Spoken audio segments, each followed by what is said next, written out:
Lakadoriba Sahigi Aruba Tankaida Pangtokadoriba Z20 Summit ki Yumbu Indian Oiragani. Lagliba Sahi Asigi Z20 ki President Indian Oire. Haukiba November Thagi Tarik Tara Tarukta Indonesia ki President Joko Widodo India ki Prime Minister Sri Narendra Modi da Presidency Asisinaki. Aduga official waina December Thagi Ahuban Numitagi Indiana Summit Asigi President ki Tabak Tauba Hure. Indiana Houzik Ladiba Malemgi Pibam Asida Asoba Daita Ama Lauduna Z20 ki President ki Thodang Pangtokadoriba si Yamna Maru Oi. Masina India da Malemgi Sel Thumgi Kanglon Lalol Itiki Lamda Anoba Agenda Ama Lepada Natana Malemgi Rajniti ki Kanglon da Anoba Pida Ama Phangnaba Tanjasu Oiri. Summit asigi sem saba amadi tongan ba thabuk thorom sing India gi mafam kayada saliba sei asigi December gi ahanba seyolde gi hauragani. Z20 ki India da pangthokadoriba summit asigi logo amadi theme India na hanana lauthokre amadi summit asigi website asu India gi Prime Minister na hangdokhrabani.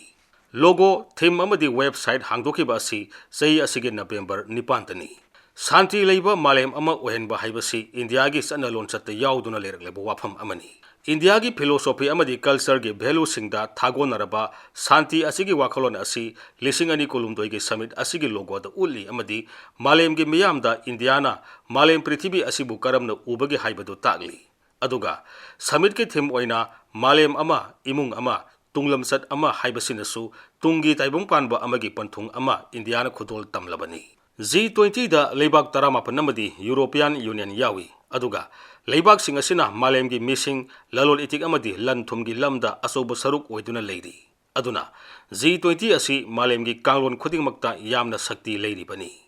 Z20 asigi lengdaba secretariat leite aduga masi leibak sing asigi apunba treaty ama leiba sunati adubu leibak sing asina malem gi samasya singda piribe itil asi yamna sawi summit asida Z20 gi member leibak singda natana lengdraba invitee oiriba Singapore Spain Netherlands, Bangladesh amadi Egypt ki mihur sing da natana akhannaba invitee sing su yaugani adugi su mathakta atoba malem gi oiba loop tarani thoirom su yaugani madugi manungda United Nations, the International Monetary Fund, the World Trade Organization, the World Health Organization na singba yauri aduna Indiana lisingani kulum doida yumbu oiduna tawgadoriba summit asigi tongan ba miyeng agenda amadi anoba thaurang yatpada asoba daita loduna Malem su India su manglom da sangsin nabagi kudong saba ama phangadoribani Indiana summit asigi manungda tongan ba event sani hena mafam da pangthokna bahonari masigi damak sem saba amadi thorom pareng sing yathokpa hokre India da makhal mathel kayagi culture lei Miyoi Kanglup kaya marum na khundari aduga sauraba leibak asida tongan ba leisa kaya leiri khenaba amadi manaba kaya na pullaga semliba leibak asigi masu mamel khudingmak malemgi miyamda mawong kaya da ulhaunaba Indiana sem sari pangthokadoriba event singe marakta T20 summit think tank summit W20 women summit and Y20 youth kumbasu yauri makhal makha kayagi seminar sing meeting sing haksel labor sel thum akoibigi phibam education, renewable energy, aying asa honglakpa, malem konba lainana singba kayada pangthokani. Pangthokadoriba mafam singge manungda awang nokpokta official meeting ama Guwahati da pangthokani aduga atai event ama Arunachal Pradesh su yaugani amadi masida atopa mahaw ama pigani haina panaba yauri.